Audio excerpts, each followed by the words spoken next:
Hello my dear students, I welcome you all to my channel Renaissance coaching. और मैं आपकी mentor आज आपको समझाऊंगी ऑन जेनिफर्स टाइगर का चैप्टर एक्सप्लेनेशन। चलिए जल्दी से देखते हैं इसका first paragraph.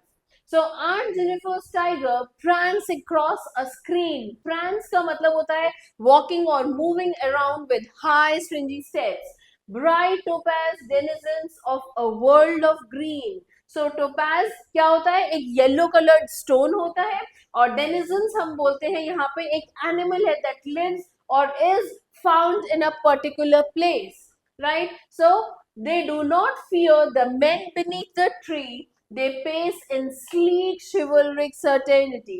so sleek means elegant and chivalric means being courteous especially to women। ठीक है, चलो अब इसका हम एक्सप्लेनेशन देखते हैं। So the poet is describing a lady, और वो lady कौन है यहाँ पे? खुद Aunt Jennifer, whom she addressed as Aunt Jennifer। She says that Aunt Jennifer is doing embroidery on a piece of cloth। Embroidery is वो जो धागे, सुई और धागे से हम करते हैं, needle and thread, right? So on a piece of cloth which could be a tablecloth or a wall hanging, ये clearly नहीं दिया है। Now she has designed it with beautiful tigers which are running fearlessly। कोई ऐसे tigers हैं उसमें जो उन्होंने एम्ब्रॉयडरी की है, उसमें टाइगर्स बनाए हैं जो बिना बिना किसी डर के वह भाग रहे हैं in the green forest. Now she has described their beauty by comparing them with the precious yellow stone known as topaz। उन्होंने उनकी ब्यूटी को, जो टाइगर्स की जो ब्यूटी है, उसको किससे कंपेयर किया है? येलो कलर्ड एक स्टोन होता है टोपैज, उससे कंपेयर किया है। She says that they appear bright yellow in the green backdrop of the forest। So पीछे पूरा green forest है as a backdrop, और उसमें आगे जो वो yellow tigers है वो बहुत contrast में सुंदर लग रहे हैं। They are fearless and they are not affected by the presence of men। सो वो अपने आप से एक तरह से कंपेयर कर रही है। वो ये कह रही है जैसे मैं यहाँ पे ये मेन है उनसे डरी हूँ, मैं अपने हस्बैंड से बहुत ज्यादा डरी हुई हूँ, लेकिन यहाँ पे फॉरेस्ट में ये जो टाइगर्स है ये खुला बिना किसी डर के फियरलेस होके जीते हैं, बिना किसी मेन के डर के जीते हैं। ठीक है, by the way here we can sense the contrast of behavior between the tigers and the ant। तो ये जो contrast है, आंट खुद को फील कर रही है कि वो कितने डर में जीती हैं, लेकिन जो ये टाइगर्स हैं ये फियरलेसली जीते हैं। तो ये जो कॉन्ट्रास्ट है टाइगर्स और आंट का, though the tigers design by her are fearless but she herself, वो टाइगर्स तो फियरलेस हैं जो उन्होंने खुद ने बनाए हैं, लेकिन वो खुद she is afraid of her husband. Right now further the poet says that the tigers are proud and fearless citizens of the forest। they are very shiny and elegant। Right अब इसके हम सेकेंड पैराग्राफ पे आते हैं। Aunt Jennifer's fingers fluttering through her wool। Fluttering का मतलब होता है to move in a quick and irregular motions as being feeling agitated। तो कुछ डर है या कुछ जल्दी जल्दी में, इस वजह से जब हम जैसे कहते हैं ना जल्दी का काम खराब होता है, तो उस तरीके से find even the ivory needle hard to pull। the massive weight of uncle's wedding band sits heavily upon the Aunt Jennifer's hand। चलो इसका हम एक्सप्लेनेशन देखते हैं। Here the poet describes the fear of Aunt Jennifer towards her husband।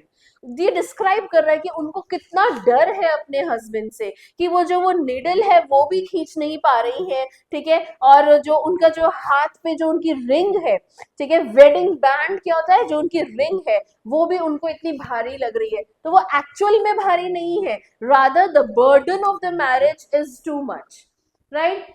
So she says that while she is doing embroidery, her fingers are quivering, यानी कि डर की वजह से हिल रही है हाथ उनके, उनके fingers जो है they are quivering with fear of her husband।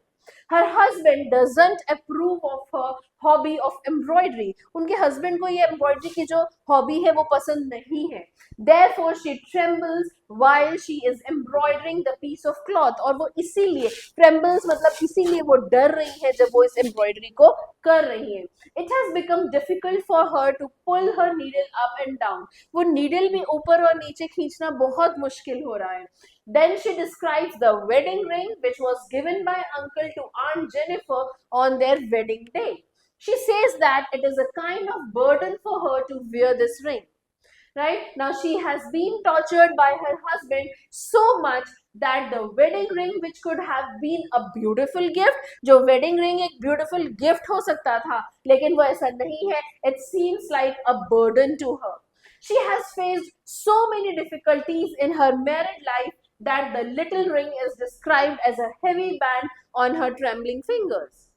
Now, this means that the ring is associated with some bad experiences in the form of torture she has faced because of her husband's dominating nature. उनके husband के dominating nature के वजह से जो उन्होंने past experiences लिए होंगे, उसकी वजह से आज ये हाल हुआ है that she is quivering. वो fearlessly नहीं जी पा रही है जैसे वो tigers अपने forest में fearlessly जीते हैं. Right? So come on to the third stanza. When aunt is dead, her terrified hands will lie, still ringed with ordeals she was mastered by. So ordeals का मतलब क्या होता है? Extremely severe tests or experiences. Right? The tigers in the panel that she made will go on prancing, proud and unafraid. Prancing का मतलब है to move around proudly. Now the poet says that one can easily sense aunt's desire for freedom and fearlessness through her design of tigers. वो जो tiger की उनकी embroidery है ना, forest और टाइगर्स, उससे साफ पता चलाया जा सकता है कि उनके अंदर की एक तहे दिल से इच्छा क्या थी. ठीक है, what she wanted. Right?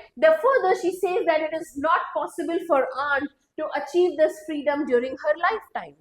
जब तक वो जिंदा है तब तक तो वो फ्रीडम मिल नहीं सकती, because she is tied to her husband, और वो हस्बैंड मेल डोमिनेटिंग है. Right? Now she will attain it only after her death. But here also irony क्या है लाइफ की, मरने के बाद शायद उनको वो फ्रीडम मिल जाए, लेकिन वो irony क्या है, that is that still she will be tied up with the shackles in the form of her husband's wedding ring.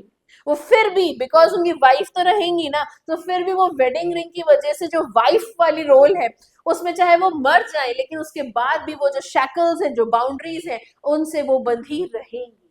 The ring was the sole proof. ये जो ring है ना, यही वो sole proof है of the tortures which she had faced from her husband.